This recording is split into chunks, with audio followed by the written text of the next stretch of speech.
Baik tuan-tuan, puan-puan, kita kembali ke perbahasan kita pada malam ini. Dan kita akan sambung lagi 13 sifat, 13 akhlak Al-Quranul Karim yang disebut oleh Allah Subhanahu Wa Taala dalam surah An-Nisa ayat 36. Dan pada pertemuan yang terakhir kita telah perkatakan 6 akhlak, dan insya-Allah kita habiskan pada malam ini insya-Allah ke 13 sifat itu ataupun akhlak itu. Akhlak ini adalah agama tuan-tuan dan puan-puan, dan menjadi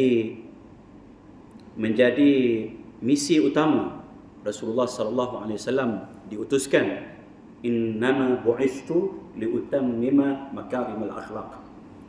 Sesungguhnya aku diutuskan adalah untuk menyempurnakan akhlak yang mulia. Jadi akhlak itu ada dua. Satu, akhlak dengan Allah Subhanahu Wa Taala, dengan Al-Khaliq. Yang kedua, dengan Al-Makhluk, dengan makhluk, terutamanya dengan manusia. Hablum minallah wa hablum minan nas. Kedua-duanya perlu kita jaga, kerana menjadi perintah oleh Allah Subhanahu Wa Taala dan menjadi ukuran iman kepada kita semua. Akmalul mu'minina imanan ahsanuhum akhlaqa. Orang mukmin, orang yang beriman yang paling sempurna imannya ialah orang yang paling elok akhlaknya. Maka Nabi SAW adalah yang paling baik, mulia akhlaknya, sehingga dipuji oleh Allah Subhanahu Wa Taala, wa innaka la'ala khuluqin azim. Sesungguhnya engkau itu wahai Muhammad mempunyai akhlak yang agung. Apabila ditanyakan kepada Siti Aisyah radhiyallahu anha bagaimana akhlak Rasulullah sallallahu alaihi wasallam, Siti Aisyah radhiyallahu anha menjawab, kana khuluqul Quran, bahawa Nabi sallallahu alaihi wasallam itu akhlaknya adalah akhlak Al-Quran. Jadi Nabi sallallahu alaihi wasallam itu merupakan Al-Quran yang hidup, ya. Dan kalau kita nak mengambil contoh suri teladan, ikutlah Rasulullah sallallahu alaihi wasallam, laqad kana lakum fi rasulillahi uswatun hasanah. Uswah ni teladan yang terbaik. Baik. Dan Nabi sallallahu alaihi wasallam menyebut sebaik-baik kamu adalah orang yang paling baik akhlaknya. Inna khiyarakum ahsanukum khuluqa.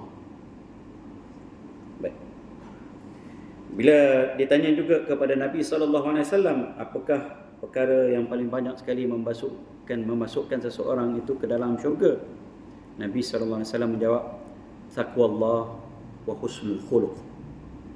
Takwa pada Allah SWT dan akhlak yang baik. Dan apakah yang paling banyak sekali menyebabkan seseorang itu masuk ke neraka? Al-famu wal farju, mulut dan kemaluan.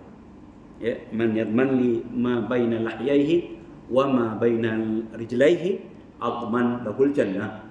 Nabi sallallahu alaihi wasallam menyebut, siapa yang boleh menjamin pada aku dia jaga dua perkara ini, ataupun maksudnya dia jaga apa yang di antara dua rahangnya, iaitu lidah, dan apa yang di antara dua kakinya, iaitu kemaluan, maka aku jamin dia syurga.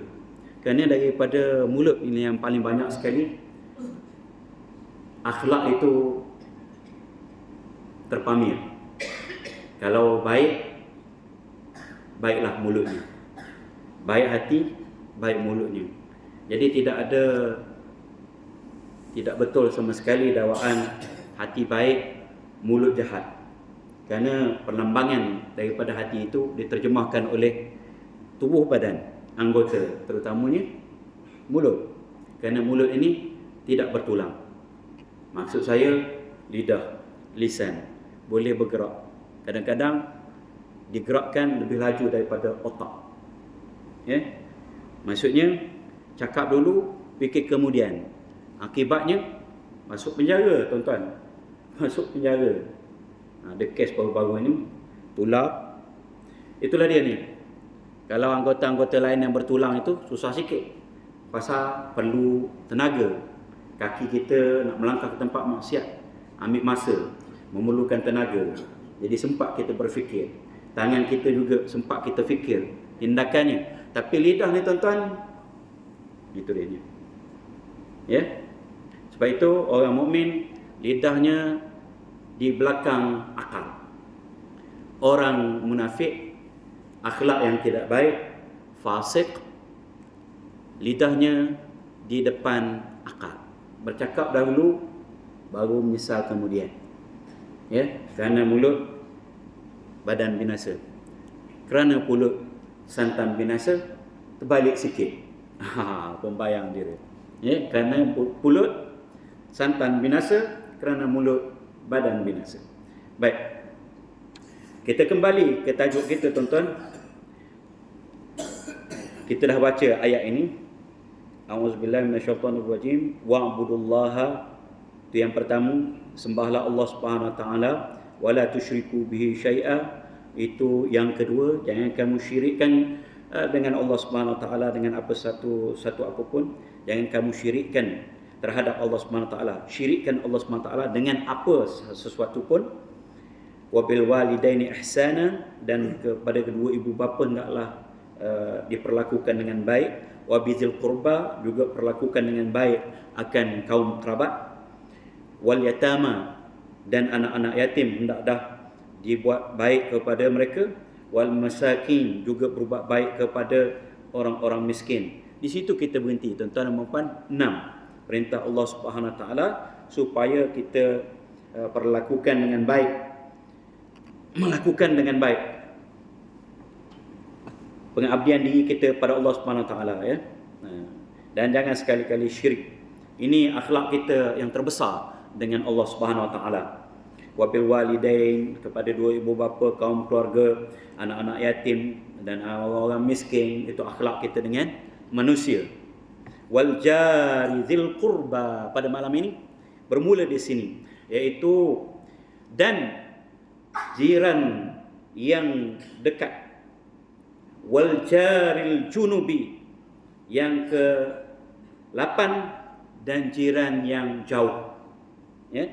Allah SWT perintahkan supaya perlakukan secara baik jiran ini, dan merupakan tanda iman kita, tuan-tuan dan puan-puan. Tanda iman kita. La yu'minu ahadukum hatta ya'mana jaruhu min bawa'iqihi. Tidak beriman seseorang kamu, maksudnya tidak sempurna iman seseorang kamu kecuali apabila jirannya sudah aman daripada kejahatan dia. Sama ada yang mengganggu itu bunyi, bau, bising, binatang ternakan dan sebagainya. Ini kena jaga, tuan-tuan dan puan-puan. Terutamanya kepada siapa? Kepada jiran-jiran zil qurba ini. Siapa dia? Yang dekat. Dekat yang pertama, seagama. Yang kedua, dekat rumah kita, sebelah saja. Yang ketiga, keluarga pula. Abang, abang ipar, sepupu dan sebagainya. Jadi dia ada 3 hak. Hak agama, innamal mu'minuna ikhwah, sungguhnya orang beriman itu bersaudara. Kemudian yang keduanya, ada hak apa? Hak darah, keturunan, saudara, dan yang paling dekat sekali dengan rumah kita, saudara, maksudnya jiran yang terdekat. Jiran yang jauh, tuan-tuan, mungkin jauh tempatnya, berbeza agama, jiran, ya. Tapi jauh. Walaupun jauh, Allah SWT perintahkan supaya kita buat baik juga. Pentingnya berjiran ini.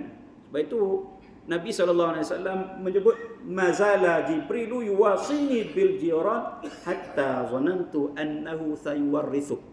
Berterus-terusanlah Jibril alaihissalam itu berpesan tentang buat baiklah pada jiran. Maksudnya begitu, jagalah hak-hak jiran, sehingga aku sangka bahawa di satu masa nanti dia akan bawa Perintah daripada Allah SWT supaya mewariskan harta kepada jiran. Artinya jiran itu pun jadi waris kita, yang berhak pada harta kita. Sebab apa tuan-tuan dan puan? Sebab dipesan oleh Jibril itu, kalau jiran kita tuan-tuan dan puan, orang yang paling dekat dengan kita, kalau ada apa-apa hal dan sebagainya, siapa yang kita rujuk? Jiran. Kita nak keluar rumah, kita nak balik kampung, kita nak itu, kita pesan pada siapa? Pada jiran. Kalau ada sakit demam dan sebagainya, siapa dulu kita panggil? Jiran. Berbanding dengan walaupun ada adik-beradik kita mungkin jauh. Jadi jiran ni tuan-tuan dan puan besar. Sebab itu kalau contoh, dosa zina ni adalah dosa yang terbesar antaranya 7 dosa yang terbesar. Dan antara dosa yang terbesar, dosa zina ini, selepas berzina dengan maharim ataupun berzina dengan ibu sendiri, ialah berzina dengan isteri jiran. Besar. Separuh daripada azab umat ini akan dikenakan pada dia. Jadi hak jiran tu hebat, tuan-tuan dan puan. Dan kata jiran ini ikut uruf lah, ikut uruf.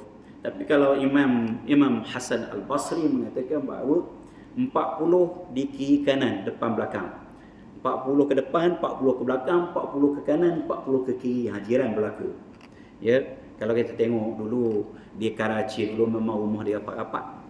Di Mesir pun rumah rapat-rapat. Rapat-rapat. Kita ni jarang-jarang ikut uruf lah. Ada. Kalau sini 40 sampai ke mana agaknya? Sampai ke Jabi. 40 contoh. Rumah jarang-jarang lain kali dia faham. Jadi tu 40. Baik. Masih jiran. Dan Nabi SAW sebut la yamna'anna ahadukum an yazra'a khashabata fi jidarikum atau kama qala. Kalau rumah tu rapat-rapat, jangan sekali-kali kamu tegah jiran kamu itu kalau dia nak sangkut kayu pada dinding kamu. Dia rumah rapat-rapat, dia nak sidai kain, disangkut kayu contoh ke rumah kita. Jangan kamu larang. Ya? Kenapa? Hak jiran. Hak jiran ni besar dalam Islam. Ya? Kalau dalam mengikut pengamalan barat, hak peribadilah lebih besar lah. Sehingga kan payah nak buat. Kita tutup jalan jiran dan sebagainya. Yalah. Itu dah tuan-tuan dan puan. Kita kena jaga hak berjiran. Kadang-kadang memang yang paling cepat kita nak terasa hati, cepat kita nak bergaduh dengan jiran lah. Dengan jiran. Ada je benda. Kucing lah, ayam lah, itulah, dia sebagainya. Yalah. Aduh, kata. Ada satu, yalah. Dia buat rumah sebelah jiran. Awal-awal lagi dah hantar kucing, rumah tak siap lagi, kucing dah ada. Kucingnya naik atas motor, kencing. Kucing ni pun satu hal juga. Lepas itu dekat kereta, tayar kereta, tempat dia kencing, dia tanda. Rupanya jaga tuan-tuan dan puan. Bila sekali dia kencing situ, dia akan terus kencing di situ. Dia tanda. Itu masalahnya juga. Itik serati kena jagalah tuan-tuan kalau ada.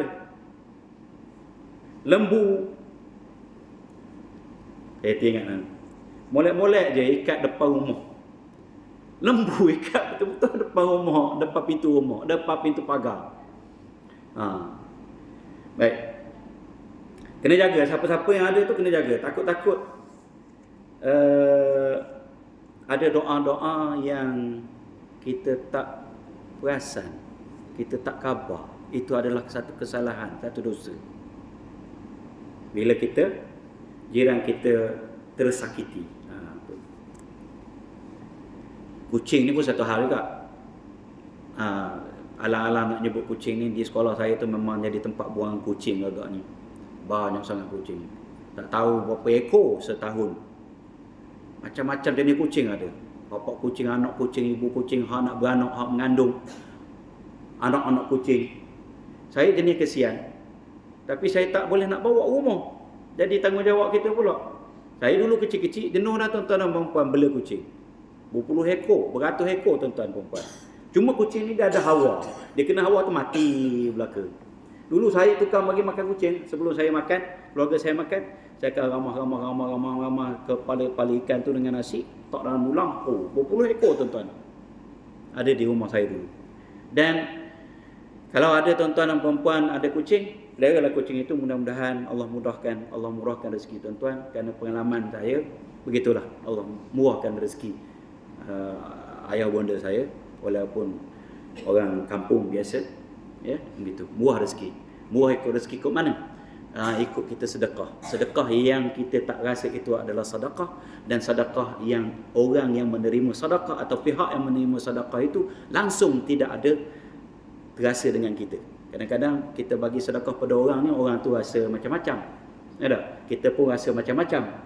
Kita pun macam-macam dan sebagainya. Tapi beri makan kucing ni tuan-tuan, kita tidak mengharapkan apa-apa daripada dia. Susu dia kita tak minum, daging kita tak makan dan sebagainya. Tetapi kita bagi juga pada dia. Dan kita tak rasa benda itu adalah satu perbuatan baik daripada kita. Dia pun tak terasa pula, tak terasa terhutang budi pada kita. Itu adalah sedekah yang terbaik tuan-tuan dan puan-puan. Antaranya. Jadi Allah SWT murahkan rezeki. Itulah ada orang tua-tua kita kata dah, bela kucing ni murah rezeki. Tak ada dalam Al-Quran dan hadis, tapi ada secara umumnya, siapa-siapa yang bersedekah murah rezeki. Baik. Saya ingat nak buat satu lagu nak sebarkan ke mana-mana ni tentang buang kucing. Saya pergi ke hospital besut tu, ada satu tanda. Saya tak tahulah ada ke tak ada lagi papan tanda tu. Besar dia letak gambar kucing, dia pangkah gini. Ini ramai pula hak buang di mana? Di masjid, di ada lagu saya nak suruh anak murid buat, nak sebarkan. Ada seekor ibu kucing masuk kelas kita, dia berok, dia kecil, pacar rata-rata. Masjid kita, hospital kita, sekolah kita. Silap. Demo buah kucing. Lupa dah tuan-tuan dan puan. Tapi dia demo buah kucing, hospital kita, masjid kita, sekolah kita. Ribu orang susah, senang dah alik demo. Tu tuan-tuan dan puan. Saya nak buat lagu. Banyak. Jadi begitulah. Kalau ada tu, jagalah kucing. Akhlak kita juga tu dengan binatang.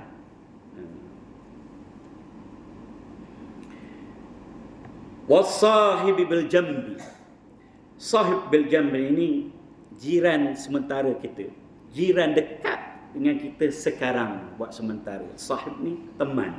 Teman ni tuan-tuan dan puan, orang yang duduk di sebelah kita sekarang ni adalah sahibul bil jambi. Ya. Rakan sekerja, kolik.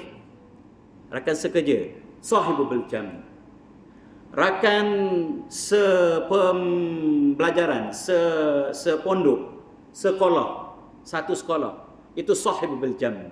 Atau yang duduk di sebelah kita ni tuan-tuan dan puan sekarang adalah sahibul bil jambi. Maka Allah SWT tak tinggal, walaupun kawan hanya sementara dekat dengan kita ini beberapa ketika, naklah kita buat baik pada dia.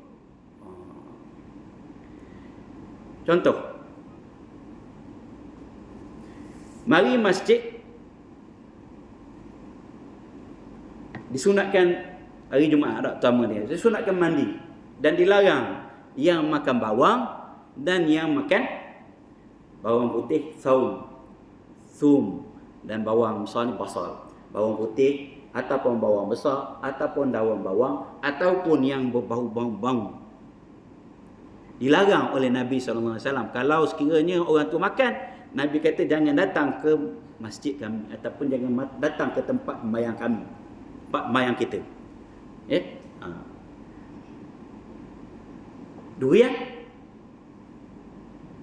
Durian pun tuan-tuan kalau boleh elakkan. Sebab bau durian ni wangi ke busuk? Sebenarnya kita buat undi sikit. Apa? Bau durian wangi ke busuk? Wangi. Dia minat durian.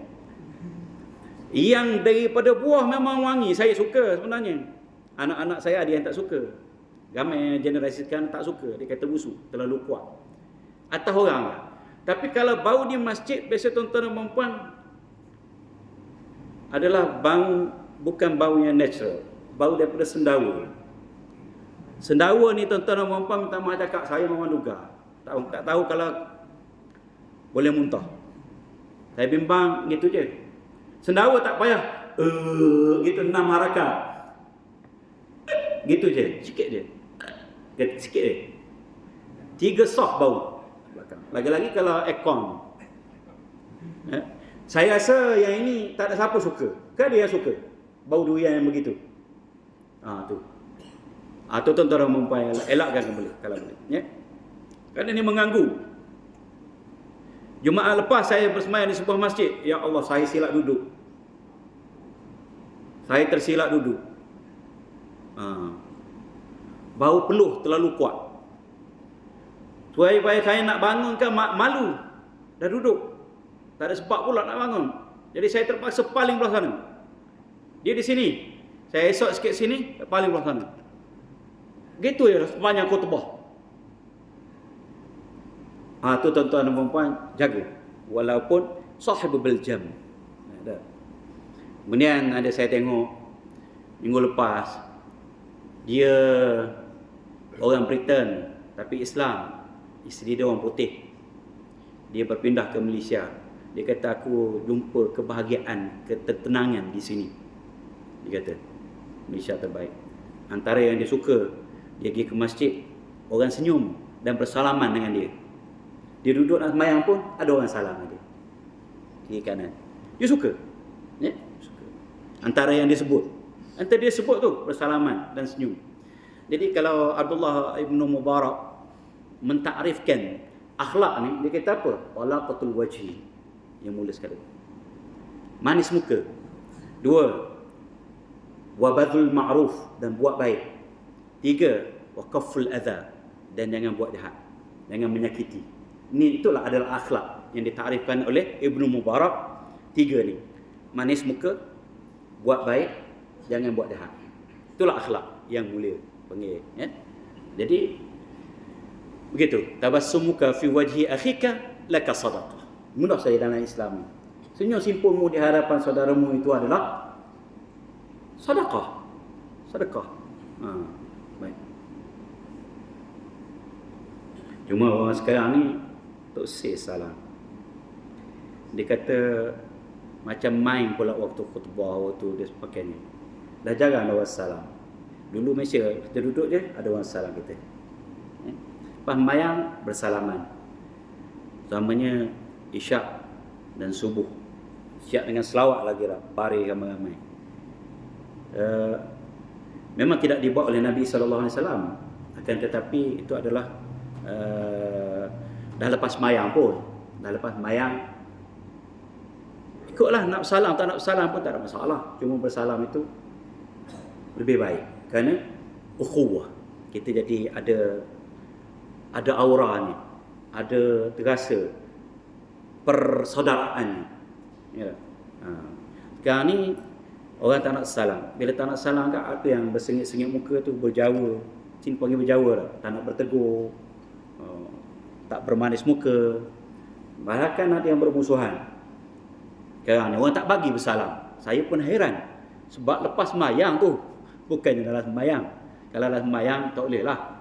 Siku-siku ulur tangan. Tak. Lepas mayang. Ada lepas mayang saya tengok, ada main handset pun ada. Lepas mayang je dia bangun pun main handset situ. Main handset belakang. Tak apa.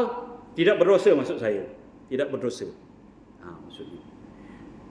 Tiba-tiba bersalam berdosa, masuk neraka. Jadi kita bersalaman tu maksudnya lepas isyak, lepas subuh lah. Biasanya lepas asar, sebab dia ada bertemu dan berpisah. Lepas maghrib kita tak bersalaman biasanya, sebab jumpa lagi, ada lagi. Sekarang isyak kan tonton. Baik. Pasal kita nak berpisah, bertemu dan berpisah, bersalaman. Umum hadis Ya, umum hadis. Secara khusus tak ada lah suruh bersalaman pas sembahyang, tak ada. Tapi umum hadis ada. Umum dalil. Baik, kita boleh berpegang kepada umum sahaja, tuan-tuan dan puan-puan, tak ada masalah. Al-Quran ni pun, ni malam ni tuan-tuan dan puan-puan tak ada. Malam ni kita ada kuliah apa ni asal Ustaz Wadi Ismarwadi. Kuliah apa dia? Kitab Imam Nawawi, Al-Azkar. Al-Azkar nak hadis lah dah.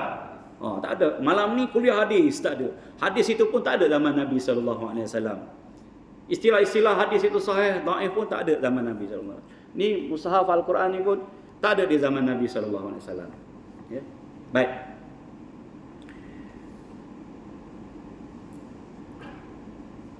Wa bani sabil. Ibnu Sabil ni sebenarnya musafir yang terputus bekalan. Juga boleh kita mengartikan sebagai tetamu. Ya. Man kana yu'minu billahi falyukrim dhaifahu. Siapa yang beriman dengan Allah SWT wal yaumil akhir falyukrim dhaifahu, hendaklah dia menjaga kebajikan tetamu, memuliakan tetamu dia. Pertamanya ada musafir-musafir yang terputus bekalan, contoh, ya. Dan saya tengok dalam YouTube ada seorang pengembara perempuan yang masuk Islam sewaktu di Pakistan. Dia ada di Pakistan. Dia masuk Islam kerana orang Pakistan, terutama di kampung, meraihkan dia, melayankan dia walaupun miskin, susah. Dia beri tempat tidur, dia beri makanan, masuk Islam dia. Dan ada seorang profesor di Turki, dia masuk Islam sebab dia singgah di sebuah rumah, dan bila makan waktu malam itu dalam gelap. Dan bila dia keluar pagi esoknya, dia tengok sepasang suami isteri itu tidur di luar dengan keluarga dia, tidur di bawah pokok, sebab rumahnya sempit. Rumah itu dia bagi tetamu dia tidur, dan makanan tu sebenarnya tak cukup. Hanya cukup, tak cukup sebenarnya. Jadi tuan rumah, suami isteri tak makan sebenarnya pada malam itu. Dia masuk Islam. Sebab apa tuan-tuan dan puan-puan? Tu. Memuliakan tetamu. Wa ma malakat aymanukum, dan apa yang kamu miliki daripada hamba-hamba saya kamu. Dulu ada sistem perhambaan, kerana memang daripada dulu-dulu lagi ada, terutamanya tawanan perang. Tawanan perang ni tuan-tuan dan puan-puan, bila ditawan, dia tidak boleh dibunuh. Ya. Dia jadi apa? Dia jadi hamba. Bila jadi hamba, terikatlah. Bila kalau ada hamba-hamba itu di bawah pemilikan kamu, maka hendaklah kamu layan dengan baik. Artinya dipesan oleh Nabi SAW. Apa wasiat terakhir Nabi SAW sebelum menjelang apa? Menjelang wafat? 2. As-salatu wa ma malakat aymanukum. Nabi SAW suruh jaga apa? Sembahyang, dan jaga kalau sekiranya ada di bawah kamu, kata Nabi SAW, saudara-saudara kamu daripada hamba saya ini, maka hendaklah kamu layan dengan baik. Kalau sekiranya kamu beri bebanan kerja, hendaklah kamu tolong bantu juga. Jangan bebankan dengan apa yang dia tidak mampu, dan beri pakai apa yang kamu pakai, beri makan apa yang kamu makan. Itu dipesan oleh Nabi SAW. Dan alhamdulillah, sistem perhambaan sudah pun lenyap. Dan banyak sebenarnya Islam mementeras sebenarnya sistem ini. Banyak ada kafarah-kafarah dan sebagainya, terpaksa memerdekakan hamba. Dengan cara itu alhamdulillah sekarang sudah tidak ada. Innallaha la yuhibbu man kana mukhtalan fakhura. Sungguhnya Allah SWT tidak menyukai orang-orang yang mukhtal. Mukhtal ini ialah orang yang sombong Dan nampak kesombongan itu pada tubuh badan tindakan dia, pada anggota dia. Misalnya ni dalam mendabik dada, lalu tu tepuk dada ni pakainya. Angkuh, nampak pada gaya dia di luar.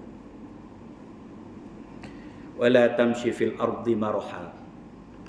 Jangan kamu berjalan di atas muka bumi ini dengan penuh keangkuhan. Innaka la tablughul jibala tula. Kamu tidak akan sebenarnya tidak boleh menandingi gunung, bukit pun.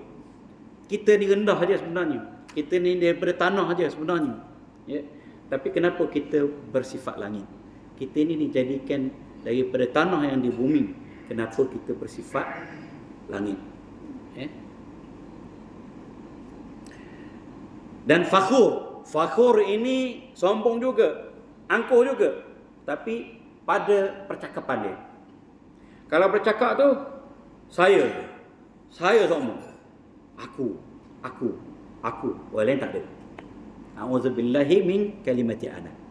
Warak kata. Ya. Jadi kedua-dua ni adalah sombong. Kesombongan. Dosa besar. Dosa hati. Ya. Yang ke-17. Kalau dalam kitab Al-Kabair oleh Imam Az-Zahabi, dosa sombong ini dan juga dosa ujub, bangga diri, perasan diri hebat, dosa besar yang ke-17. 17 kedudukan dia. Ujub pun termasuk. Ujub ni adalah sebab pada sombong. Ujub ini dia rasa dia hebat, tapi bermain di dalam saja. Tu. Itu pun dah dosa besar, tuan-tuan dan puan-puan. Dah menghapuskan amalan. Ujub ini. Duduk dalam saja. Dia tak keluar lagi. Keluar jadi sombong. Keluar jadi kibir. Keluar jadi takabur. Bila dia menghina orang lain. Apa dia sombong? Batrul haqqi wa ghamtun nas. Menolak kebenaran dan menghina manusia. Memandang manusia itu hina selain daripada kita, itulah sombong. Ya. Sombong ini dosa pertama yang dilakukan oleh makhluk di langit. Apabila diperintahkan oleh Allah Subhanahu Wa Taala kepada semua malaikat, termasuk juga Azazil pada waktu itu. Azazil ini jin ya, untuk sujud kepada Nabi Adam alaihissalam, maka semua sujud. Yang tak sujud aba wastakbara wa kana minal kafirin. Dia aba, enggan, istakbara, dia membesarkan diri, sombong, wa kana minal kafirin, dia menjadi kafir. Siapa dia? Azazil, iblis dan sebagainya. Saya ingat ada satu pertanyaan di sebuah surau habis-habis kuliah. Waktu itu saya berkuliah dengan kitab, menggunakan kitab Riyadhus Salihin. Ada yang bertanya, dia kata, Ustaz, ada seorang kawan, ya, saya larang dia bunuh pacat dengan api. Kerana dia pegang pacat, dia nak bakar dengan api, lighter. Apabila dah dengar hadis Nabi sallallahu alaihi wasallam, la yu'adzibu bin nar illa rabbun nar. Tidak boleh mengazab dengan api kecuali Tuhan api, yang menjadikan api. Artinya Allah SWT saja yang boleh mengazab sesuatu makhluk ni dengan api. Orang lain jangan, tak boleh. Ya. Dia bakar ke Ustaz? Bergelip pacat tu. Kalau tengok tuan-tuan dan puan-puan sekali imbas, apa maksudnya? Maksud dia melanggar larangan Nabi SAW. Itu selapis. Lapis yang kedua bermaksud dia menyamakan diri dia dengan Allah SWT. Kerana Allah SWT